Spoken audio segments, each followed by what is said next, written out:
1846 school பாட புத்தகங்களில் அந்த டைமில் நம்ம சோலார் சிஸ்டத்தோட புகைப்படம் அப்படிங்கிறது இப்போ நீங்கள் ஸ்க்ரீனில் பார்க்குற எந்த மாதிரி தான் இருந்துச்சு. இதில் என்னடா பெரிய விஷயம் அப்படின்னு நீங்கள் நினைக்கலாம். பட் அதில் நல்லா நோட் பண்ணி பார்த்தீங்கன்னா அதில் ஒரு முக்கியமான ஒரு விஷயம் இருக்க தான் செய்யுது. அது என்னன்னா, இப்போ நம்ம சோலார் சிஸ்டத்தில் இருக்கக்கூடிய கிரகங்கள் எத்தனை அப்படின்னு சொல்லிட்டு நமக்கு தெரியும். ஆனால் இந்த இமேஜில் இருக்கக்கூடிய கிரகங்களோட எண்ணிக்கையை பார்த்தீங்கன்னா டோட்டலாக 12 கிரகங்கள் நம்ம சோலார் சிஸ்டத்தில் இருக்கிற மாதிரியான விஷயம் தான் அதில் இருக்குது. எல்லாத்துக்கும் மேலே நம்ம மெர்க்குரி புதன் கிரகம் இருக்குல்ல, அந்த புதன் கிரகத்துக்கு முன்னாடி ஒரு பிளானட் இருக்கிறத உங்களால் தெளிவாக பார்க்க முடியும்.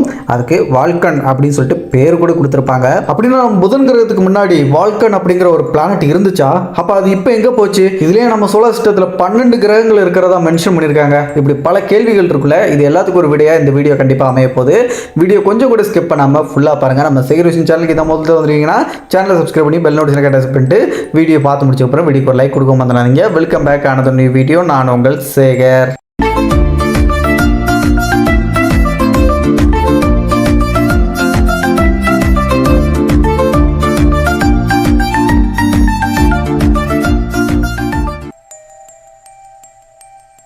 முதல்ல இதில் எதுக்காக 12 கிரகங்கள் இருக்கிறதா அவங்க மென்ஷன் பண்ணியிருக்காங்க அப்படிங்கிற டவுட்டை நான் ஃபஸ்ட்டு கிளியர் பண்ணுறேன். ஆக்சுவலி இதில் நல்லா நோட் பண்ணி பார்த்தீங்கன்னா நம்மளோட மார்ஸுக்கு அப்புறம் விஸ்டா, ஜூனோ, அதுக்கப்புறம் சீரிஸ், பேலஸ் அப்படின்னு சொல்லப்படுற 4 கிரகங்கள் இருக்கும். இந்த 4மே கிரகங்கள் கிடையாது. அதாவது இது எல்லாமே ட்ராப் பிளானட்ஸ்னு சொல்லப்படக்கூடிய குறுங்கோள்கள் தான். ஆனால் அந்த காலகட்டத்தில் 1846 காலகட்டத்தில் பெருசாக இந்த விண்வெளி சார்ந்த ஆய்வுகளில் பெரிய டெக்னாலஜியும் எதுவும் புரிதல் பெருசாக இல்லாததுனால அதை பிளானட்ஸ்னு சொல்லிட்டு தான் கன்சிடர் பண்ணியிருக்காங்க, ட்ராப் பிளானட்ஸ் எல்லாத்தையுமே.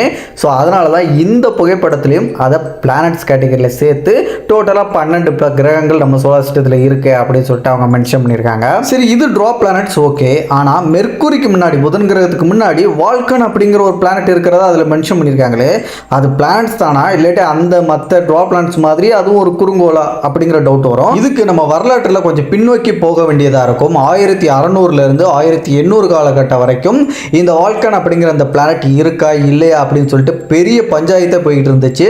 அதுக்கு நிறைய ஆஸ்ட்ரோனாமர்ஸ் வந்து அது சம்பந்தமாக நிறைய முயற்சிகளை எடுத்து கடைசி என்ன பண்ணாங்கிறத இப்போ நான் டீட்டெயிலாக எக்ஸ்பிளைன் பண்ணுறேன். 80s 40s காலகட்டத்தில் பாரிஸோடைய அப்சர்வேட்டரியோடைய டைரக்டராக இருந்த பிரான்ஸ் அரகோ வந்து லிவரியனை கூப்பிட்டு நம்ம சோலார் சிஸ்டத்தில் இருக்கக்கூடிய பிளானட்ஸோடைய அந்த ஆர்பிட்டை வந்து கணக்கிடுங்க அப்படின்னு சொல்லிட்டு அவர் சொல்கிறாரு. ஸோ இதுக்கப்புறமா லிவரியனும் அந்த அப்போதைக்கு கண்டுபிடிச்சு வச்சிருந்த நம்மளுடைய பிளானட்ஸ் எல்லாத்தோடைய ஆர்பிட்டையும் நோட் பண்ணி அதை வந்து கணக்கிட ஆரம்பிக்கிறாரு. அவர் போட்ட கணக்கில் எல்லா பிளானட்ஸோடைய ஆர்பிட்டையும் செக் பண்ணி பார்க்கும்போது அவர் போட்ட கணக்கு படி கரெக்டாக வருது. ஆனால் ஒரே ஒரு பிளானட் மெர்க்குரி சொல்லப்படுற புதன் கிரகத்தோடைய ஆர்பிட்டில் மட்டும் ஒரு 43 ஆட் செகண்ட்ஸ் வந்து சேஞ்ச் வருது. பெரிய சேஞ்சில் 43 ஆட் செகண்ட்ஸ் தான். ஸோ அந்த சேஞ்ச் வர்றதை பார்த்தோன்னே நம்ம தான் மிஸ்டேக் பண்ணிட்டோமோ அப்படின்னு சொல்லிட்டு இதுக்கு முன்னாடி செக் பண்ண எல்லா கேல்குலேஷனையும் மறுபடி திரும்ப போட்டு பார்க்குறாரு. அந்த ஆர்பிட் எல்லாத்தையும் நோட் பண்ணி வச்சது எல்லாத்தையும் திரும்ப போட்டு பார்க்கும்போது அவருக்கு மறுபடியும் அதே 43 ஆட் செகண்ட்ஸ் வந்து சேஞ்ச் இருக்கிறத நோட் பண்ணுறாரு. இப்படி சேஞ்ச் இருக்கிறத கண்டுபிடிச்ச கேப்பில் தான் இதே மாதிரியான ஒரு விஷயம் நம்மளுடைய யுரேனஸோடைய ஆர்பிட்டில் ஒரு சேஞ்ச் இருக்குது, ஒரு மிஸ்டேக் இருக்குது அப்படிங்கிறத கண்டுபிடிச்சதுக்கு அப்புறம் தான் அந்த பக்கம் யுரேனஸ் அப்படிங்கிற பிளானட்டுக்கு அடுத்தபடியாக நெப்டியூன் அப்படிங்கிற ஒரு கிரகம் இருக்குது அப்படின்னு சொல்லிட்டு மேத்தமெட்டிக்ஸ் மூலமாக கண்டுபிடிக்கிறாரு லிவரியன். ஸோ இதுக்கு ஒரு விதையாக அமைஞ்சது அந்த அவர் போட்ட கேல்குலேஷனில் வந்து அந்த மிஸ்டேக் தான். ஸோ இங்கேயும் அதே மாதிரியான ஒரு மிஸ்டேக், ஆர்பிட்ல ஒரு சின்ன சேஞ்ச் இருக்கு அப்படிங்கிற பட்சத்தில் எப்படி யுரேனஸோட ஆர்பிட்ல அந்த ஒரு சின்ன ஒரு கால்குலேஷன் மிஸ்டேக் வர்றதை நோட் பண்ணி அது மூலமா நெப்டியூன் நம்ம கண்டுபிடிச்சோமோ அப்படிங்கிற ஒரு கிரகம் இருக்குது அப்படிங்கிற விஷயத்த 100% உறுதிப்படுத்துறோமோ, அதே மாதிரி இந்த மெர்க்குரிக்கு முன்னாடி ஒரு பிளானட் ஏன் இருக்கக்கூடாது அப்படிங்கிற ஒரு சந்தேகம் லிவரியனுக்கு வர ஆரம்பிக்குது. நெப்டியூன் மாதிரி ஒரு பிளானட் இருக்கு மெர்க்குரிக்கு முன்னாடி அப்படின்னு சொல்லிட்டு உறுதிப்படுத்தல, இல்லாட்டியும் கூட இப்படி ஒரு கிரகம் இருக்கு அப்படின்னு சொல்லிட்டு பாட புத்தகத்திலாம் சேர்க்க ஆரம்பிச்சிட்டாங்க. அதுக்கு ஒரு பேரும் வைக்கப்பட்டுச்சு, அதான் வால்கன். இந்த வால்கன் அப்படிங்கிறதுக்கான அர்த்தம் அப்படிங்கிறது பெரும்பாலும் நம்ம சோலார் சிஸ்டத்தில் இருக்கக்கூடிய எல்லா கிரகங்களுக்கும் கடவுள்களுடைய பேரை தான் நம்ம வச்சிருக்காங்க. அதே மாதிரி தான் இந்த பிளானட்டுக்கு வால்கன் அப்படிங்கிற கிரேக்க மித்தாலஜி படி அதை எரிமலைகளின் கடவுள் சொல்லப்படக்கூடிய அவருடைய பேரை இதுக்கு வச்சிருக்காங்க. இதை வச்சதுக்கான காரணம் அப்படிங்கிறது சூரியனுக்கு பக்கத்தில் மெர்க்குரிக்கு முன்னாடி இருக்குல்ல, அப்போ கண்டிப்பாக பயங்கர சூடான ஒரு கிரகமாக தான் இருக்கும். அதில் சர்ஃபேஸ்ன்னு இருந்துச்சுன்னா கண்டிப்பாக அது வால்கனால் எரிமலைகளால் நிரம்பி இருக்கக்கூடிய ஒரு பிளானட் மாதிரி தான் இருக்கிறதுக்கு நிறைய வாய்ப்பு இருக்குது. அப்படிங்கிறதுனால அந்த எரிமலையின் கடவுளான அந்த வால்கன் அப்படிங்கிற அவரோட பேரையை வச்சுட்டாங்க காலப்போக்கில். இதுக்கப்புறமா நெப்டியூனை கண்டுபிடிச்ச லிவேரியனே இப்படி ஒரு பிளானட் இருக்குன்னு சொல்லிட்டாரு அப்படின்னு சொல்லிட்டு ஏகப்பட்ட ஆஸ்ட்ரோனமர்ஸ் வானத்தை நோக்கி ஃபோக்கஸ் பண்ணி அவங்களோட ஆய்வுகளை தொடங்க ஆரம்பிக்கிறாங்க. நம்மளும் அந்த வால்கன் கிரகத்தை பற்றி ரிசர்ச் பண்ணோம், அது இருக்கிறதுங்கிற விஷயத்த நம்ம 100% உறுதிப்படுத்தணும். ஏன்னா லிவேரியன் வந்து ஒரு தியரியாக ஒரு கூற்றை முன்வைக்கிறாரு. ஸோ அவர் கெஸ் பண்ண அந்த ஒரு விஷயம் நம்ம 100% வந்து உறுதிப்படுத்துகிற மாதிரி நம்ம ரிசர்ச் பண்ணணும்னு சொல்லிட்டு நிறைய பேர் ட்ரை பண்ணுறாங்க. இதில் லிகோபர்ட் அப்படின்னு சொல்லப்படக்கூடிய ஒரு பார்ட் டைம் ஆஸ்ட்ரோனமர், என்னது பார்ட் டைம் ஆஸ்ட்ரோனமரா அப்படின்னு கேட்டிங்கன்னா, ஆக்சுவலாக அவர் டாக்டராக இருந்தும் அவருடைய வீட்டில் இந்த மாதிரி வானத்தில் இருக்கக்கூடிய விஷயங்கள் எல்லாத்தையும் ரிசர்ச் பண்ணுறதுக்காக ஒரு அப்சர்வேட்டரி அவர் வீட்டிலே செஞ்சு அப்பப்போ டைம் கிடைக்கும் போது வானத்தில் இருந்து ரிசர்ச் பண்ணுவார். ஸோ அதனால தான் அவர் பார்ட் டைம் ஆஸ்ட்ரோனமர் அப்படின்னு சொல்லிட்டு நான் மென்ஷன் பண்ணுறேன். ஸோ அவர் என்ன பண்ணியிருக்காரு, இந்த மாதிரி லிவேரியன் வந்து இந்த மாதிரி ஒரு பிளானட் இருக்குது அப்படிங்கிற விஷயத்த வந்து ஒரு கருதுகோளாக வந்து முன்வைக்கிறார்ல. ஸோ அதை நம்ம 100% வந்து கன்ஃபார்ம் பண்ணணும், அவர் சொன்ன விஷயத்தை நம்ம உறுதிப்படுத்தி கண்டுபிடிக்கணும்னு சொல்லிட்டு அவரோட அப்சர்வேட்டரியில் வீட்டில் கட்டியிருக்கக்கூடிய அந்த அப்சர்வேட்டரி மூலமாக அவர் வந்து நோட் பண்ணுறாரு வானத்தில். ஸோ ஏகப்பட்ட டேட்டாஸை வந்து கலெக்ட் பண்ணுறாரு. கடைசியாக ஃபைனலாக அவருடைய டேட்டாஸ் எல்லாத்தையும் அவர் நோட் பண்ணி பார்க்கும்போது லிவேரியன் சொன்ன பிளானட்டை நம்ம கண்டுபிடிச்சிட்டோம் அப்படின்னு சொல்லிட்டு சந்தோஷப்படுறாரு. இது சம்பந்தமாக எல்லா விஷயத்தையுமே ஒரு லெட்டரில் நம்ம லிவேரியனுக்கு லிகோபர்ட் வந்து அனுப்புகிறாரு. அவர் பண்ண கண்டுபிடிச்ச எல்லா விஷயங்களையும் வந்து அதில் மென்ஷன் பண்ணி இதை படித்த லிவேரியனுக்கு சந்தோஷம். பட் இருந்தாலும் லிவேரியனுக்கு கொஞ்சம் சந்தேகம் வருது. ஏன்னா அவர் பார்ட் டைம் ஆஸ்ட்ரோனமராக இருக்கிறதுனால அவர் சைடு ஏதாச்சும் மிஸ்டேக் நடந்து சன்ஸ்பாட்டை பார்த்துட்டு ஒரு பிளானட்னு சொல்கிறாரா அப்படின்னு சொல்லிட்டு யோசிக்க ஆரம்பிக்கிறார். பட் இருந்தாலும் அவர் அனுப்பின அந்த லெட்டரில் கொஞ்சம் நம்பிக்கை தர்ற மாதிரியான சில விஷயங்கள் இருக்குது அப்படிங்கிற விஷயத்தை அவர் நினைக்கும் போது நம்ம நேரடியாக அவர்கிட்ட போய் கேட்டலாம் அப்படின்னு சொல்லிட்டு லிகோபர்ட் இருக்கக்கூடிய அவர் வாழக்கூடிய அந்த கிராமத்துக்கே வந்து லிவேரியன் வந்து போகிறாரு. போன மனுஷன் ஏகப்பட்ட கேள்விகளை வந்து பட்டுன்னு முன்வைக்கிறாரு லிகோபர்ட்டுக்கு முன்னாடி.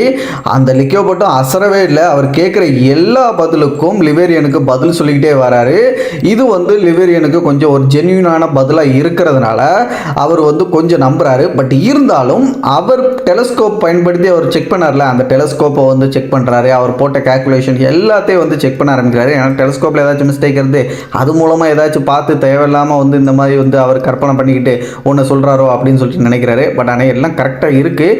அதுக்கப்புறம் தான் 2 பேரும் சேர்ந்து ஒரு முடிவு பண்ணுறாங்க, நம்ம அந்த வால்கன் அப்படிங்கிற பிளானட்டை 100% கண்டுபிடிச்சிட்டோம் அப்படின்னு சொல்லிட்டு அவங்க நம்பி அதை பப்ளிஷ் பண்ணிடலாம்னு சொல்லிட்டு பப்ளிஷும் பண்ணுறாங்க. அஃபிஷியலாக இப்படி ஒரு பிளானட் இருக்குது அப்படின்னு சொல்லிட்டு உலகத்துக்கு அறிவிக்கப்படுது. அவங்க பப்ளிஷ் செய்யப்பட்ட அந்த ரிப்போர்ட் மூலமாக ஒரு 3 hours செகண்ட்ஸ் நம்ம சூரியனுடைய எட்ஜு பகுதியில் ஒரு டிரான்சிட் அப்படிங்கிறது நடந்திருக்கு. டிரான்சிட்னா வேறு ஒன்றும் இல்லை, இப்போ ஒரு நட்சத்திரத்தை சுற்றி ஏதாச்சும் ஒன்று வளம் வருது அப்படின்னா அது கண்டிப்பாக அதோடைய பிரைட்னஸில், அதோட வெளிப்படுத்தக்கூடிய அந்த வெளிச்சத்தில் ஒரு சின்ன ஒரு தடங்களை ஏற்படுத்தும். அந்த தடங்களை தான் டிரான்சிட் அப்படின்னு சொல்லுவாங்க. ஸோ அந்த ஒரு விஷயம் நம்மளோட சூரியனில் ஒரு 3 hours செகண்ட்ஸ் வந்து நம்ம சூரியனுடைய எட்ஜு பகுதியில் 1.17 ஹவர்ஸுக்கு வந்து அந்த டிரான்சிட் அப்படிங்கிறது நடந்திருக்கு. இது மூலமாக அந்த வால்கன் அப்படிங்கிற பிளானட் இருக்குது அப்படிங்கிற விஷயத்தை நாங்கள் கண்டுபிடிச்சிட்டோம் அப்படின்னு சொல்லிட்டு அவர் பப்ளிஷ் பண்ணுறாரு. ஸோ லிவேரியன் நெப்டியூனே கண்டுபிடிச்சவர் மேத்தமெட்டிக்ஸ் மூலமாக கால்குலேட் பண்ணி, ஸோ அப்படிப்பட்டவர் பொய்யாப்பா சொல்ல போகிறாரு அப்படின்னு சொல்லிட்டு எல்லாரும் பேச ஆரம்பிக்கிறாங்க. லிகோபர்ட் சொன்ன இந்த ஒரு விஷயத்தை என்னதான் சில பேர் நம்பியிருந்தாலும் இன்னும் சில பேர் வந்து அவர் பொய் சொல்கிறாரு, அப்படி ஒரு பிளானட்டே கிடையாது சூரியன் பக்கத்தில் அப்படின்னு சொல்லிட்டு நிறைய பேர் கருத்தை முன்வைக்க ஆரம்பிச்சாங்க. அதில் ஏமன்வில் ஐஸ் அப்படின்னு சொல்லப்படக்கூடிய ஒரு ஆஸ்ட்ரோனமர் நம்ம லிகோபர்ட்டை வந்து நேரடியாக பப்ளிக்காகவே வந்து அவர் பொய் சொல்கிறாரு அப்படின்னு சொல்லிட்டு சொல்ல ஆரம்பித்தார். இதுக்கு அவர் காரணமும் முன் வச்சது, லிகோபர்ட் பார்த்த அதே நாள் அன்னைக்கு நானும் வானத்தில் வந்து ஃபோக்கஸ் பண்ணி அப்சர்வ் பண்ணிட்டு இருந்தேன். அப்படி அப்சர்வ் பண்ணும்போது எனக்கு தெரியலை, எதுவுமே எனக்கு தெரியாத ஒரு விஷயம் அவருக்கு எப்படி தெரிஞ்சிச்சுன்னு சொல்லிட்டு அவர் வந்து அந்த ஒரு காரணத்தை முன் வச்சு அவர் சொல்கிற பொய் அப்படின்னு சொல்லிட்டு சொல்ல ஆரம்பித்தார். இப்படி இந்த லிகோபர்ட் சொன்ன அந்த ஒரு விஷயத்தை நம்புற ஒரு கூட்டமும் நம்பாத ஒரு கூட்டமும் இருந்துச்சு. இந்த மாதிரி சொல்லிக்கிட்டு இருக்க போது தான் லிகோபர்ட்டுக்கும் லிவேரியனுக்கும் ஒரு தர்ம சங்கடமான சூழ்நிலை வருது. இப்படி பிளான்ட் இல்லைன்னு சொல்கிறாங்கல்ல, அப்போ அதை நம்ம கண்டிப்பாக இன்னொரு தடவை வந்து ப்ரூவ் பண்ணியே ஆகணும் அப்படிங்கிற சுச்சுவேஷனுக்கு தள்ளப்படுறாங்க. ஏன்னா சயின்ஸ், அதாவது அறிவியலை பொறுத்த வரைக்கும் ஒரு விஷயத்தை ஒருத்தர் கண்டுபிடிக்கிறார் அப்படின்னா அது இன்னொருத்தரால் ரீக்ரியேட் பண்ண முடிஞ்சிருக்கணும். அப்படி பண்ண முடிஞ்சாதான் அந்த ஒரு விஷயம் உண்மை அப்படின்னு சொல்லிட்டு அறிவியலை பொறுத்த வரைக்கும் நம்புவாங்க. ஸோ இவங்க ஏற்கனவே நிறைய கால்குலேஷன்லாம் பண்ணி நிறைய வந்து ரிப்போர்ட்டர் டேட்டாஸை வந்து எடுத்து வச்சிருக்காங்கல்ல. ஸோ அவங்க கண்டுபிடிச்சதை சொல்கிறேன், அந்த வால்கன் அப்படிங்கிற பிளானட் சூரியனை 19 நாட்களுக்கு ஒருக்க சுற்றி வருது அப்படிங்கிற விஷயத்தெல்லாம் நோட் பண்ணியிருக்காங்க.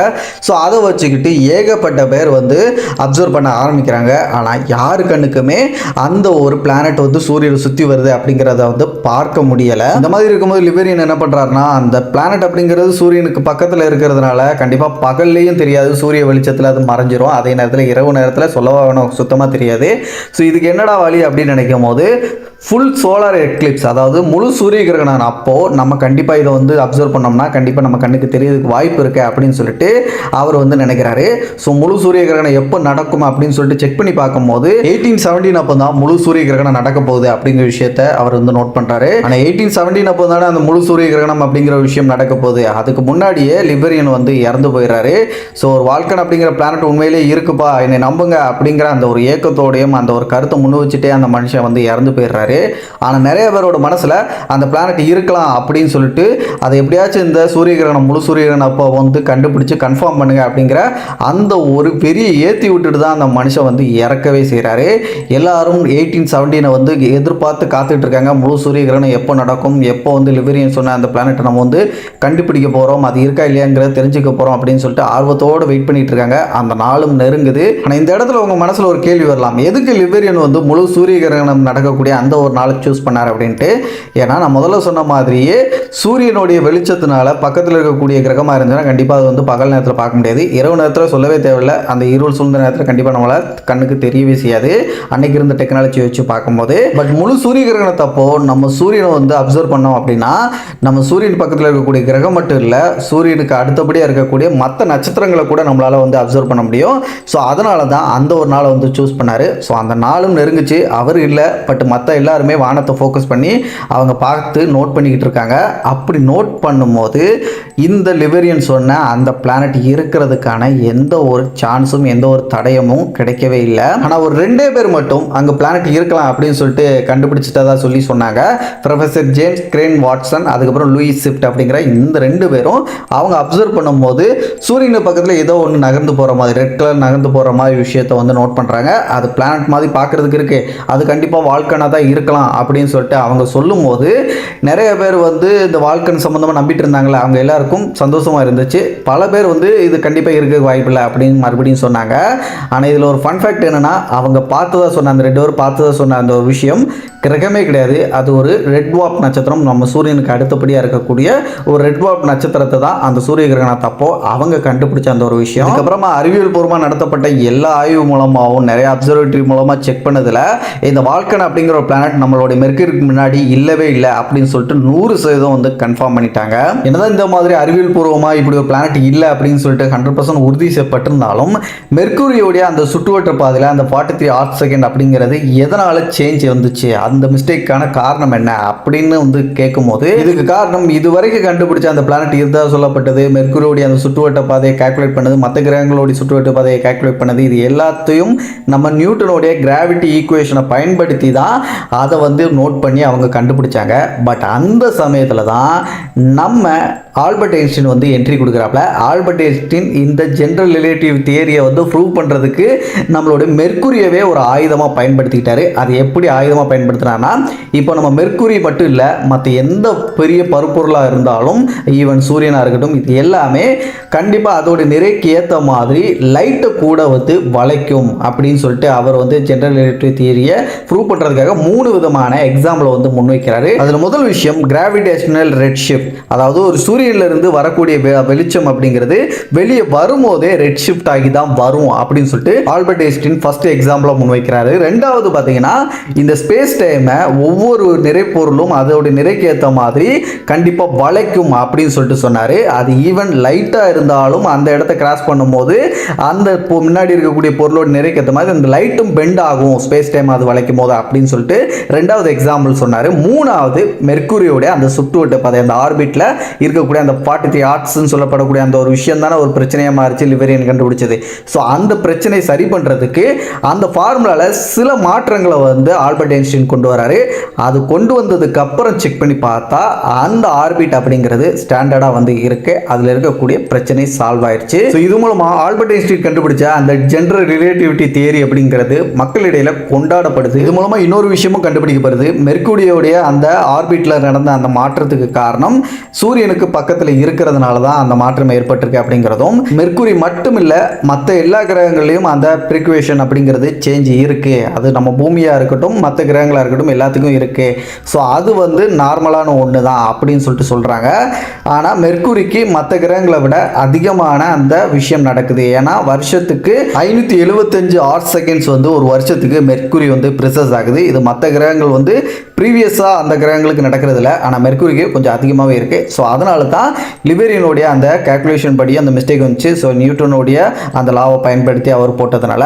ஆனால் இந்த ஆல்பர்ட் ஐன்ஸ்டீனுடைய அந்த ஜெனரல் ரிலேட்டிவிட்டி தியரி ஒரு விடையை கொடுத்துச்சு. ஃபைனலாக பல பேரால் நம்பப்பட்ட வால்கன் அப்படிங்கிற ஒரு மர்ம கிரகம், மறைஞ்சிருந்த கிரகமாக சொல்லப்பட்ட அந்த கிரகம் இல்லவே இல்லை அப்படின்னு சொல்லிட்டு ஜெனரல் ரிலேட்டிவிட்டி தியரி மூலமா அவர் டிஸ்க்ரூவ் பண்ணிட்டார். சுமார் 200 வருஷம் ஒரு பிளானட் வந்து இருக்கலாம் அப்படின்னு சொல்லிட்டு நம்ம ஸ்கூல் பாட புத்தகங்கள் வரைக்கும் சேர்க்கப்பட்ட ஒரு பிளானட்னா அது இந்த வால்கன் அப்படின்னு சொல்லப்படக்கூடிய இந்த பிளானட் தான். 1600 1800 காலகட்டம் வரைக்கும் இந்த பிளானட் இருக்கு அப்படின்னு சொல்லிட்டு நம்பிட்டு இருந்தாங்க. ஃபைனலாக அது இல்லவே இல்லை அப்படின்னு சொல்லிட்டு டிஸ்க்ரூவ் பண்ணிட்டாங்க. ஸோ அப்படி பார்க்கும்போது வரலாற்று நடந்த இந்த ஒரு விஷயம், 200 வருஷமா நடந்த இந்த ஒரு விஷயம்ங்கிறது நம்மளை வியக்க வைக்கக்கூடிய அளவுக்கும் அறிவியல் எந்த அளவுக்கு இறங்கி வேலை செய்யும், நிறைய ரிசர்ச்சுகள் எந்த மாதிரிலாம் பண்ணுவாங்க, கருத்தெல்லாம் முன் வைப்பாங்க அப்படிங்கிறதுக்கான ஒரு எக்ஸாம்பிளாக இந்த ஒரு நிகழ்வை கூட எடுத்துக்கலாம் வரலாற்று நடந்ததை. சரி, ஃபைனலாக இந்த வீடியோட எண்டுக்கு நம்ம இப்போ வந்துட்டோம். இந்த வீடியோவில் பார்த்த விஷயங்கள் கண்டிப்பாக உங்களுக்கு பிடிச்சிருக்கும், யூஸ்ஃபுல்லாக இருந்திருக்கும் நம்புறேன். இதே மாதிரி தொடர்ந்து நல்ல நல்ல தகவல்களை தெரிஞ்சுக்கிறதுக்கு நம்ம சேகர் சேனலை இன்னும் கூட சப்ஸ்கிரைப் பண்ணா சப்ஸ்கிரைப் பண்ணி பெல் நோட்டிஃபிகேஷன் அட்டாச் பண்ணிட்டு டெய்லி வரக்கூடிய வீடியோஸ் எல்லாத்தையும் மிஸ் பண்ணாமல் பாருங்க. மற்ற வீடியோஸ் பார்க்கணும்னா மேலே ஐக்கன் லிங்க் கொடுத்துருங்க, செக் பண்ணிக்கோங்க. இந்த வீடியோ பிடிச்சிருந்துச்சுன்னா வீடியோக்கு ஒரு லைக் கொடுத்துருங்க. அடுத்த ஒரு நல்ல தகவலோட நான் உங்களை சந்திக்கும் வரை நான் உங்கள் சேகர். பாய் பாய்.